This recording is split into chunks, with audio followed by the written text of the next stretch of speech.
Katika historia ya kupigania uhuru wa ardhi ya Singida, hakuna jina linalotikisa na kuleta majonzi kama jina la Bibi Liti.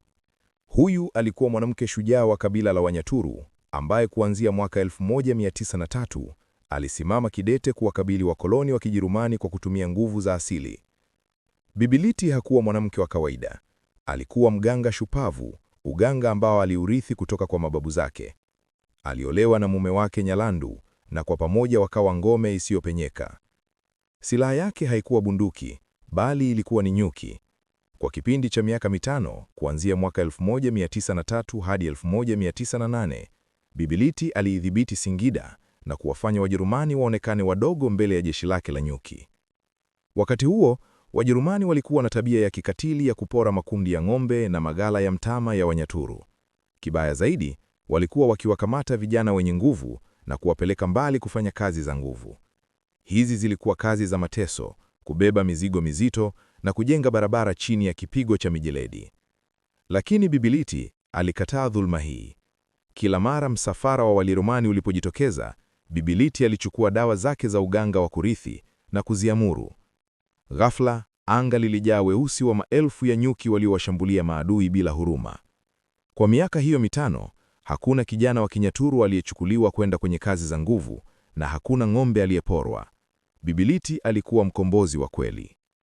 Wajerumani walishindwa kwa silaha, hivyo wakaamua kutumia hila.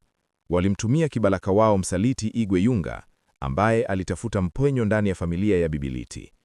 Igwe Yunga alimshawishi Sia Ndinda, ambaye alikuwa ni wifi yake na Bibi Liti.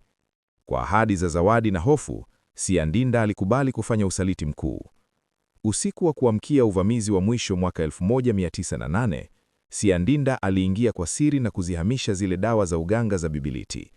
Alizihamisha kutoka sehemu yake ya asili na kuzichafua, jambo ambalo lilizifanya dawa hizo zisifanye kazi tena. Huo ndio ulikuwa mwanzo wa giza kwa watu wa Singida. Asubuhi iliyofuata, Wajerumani walivamia boma kwa kishindo. Bibi Liti alijaribu kuitumia uganga wake, lakini akagundua dawa zimehamishwa na Sia Ndinda. Nyuki hawakuja. Bila ulinzi huo, Wajerumani walimkamata Bibi Liti na mume wake Nyalandu.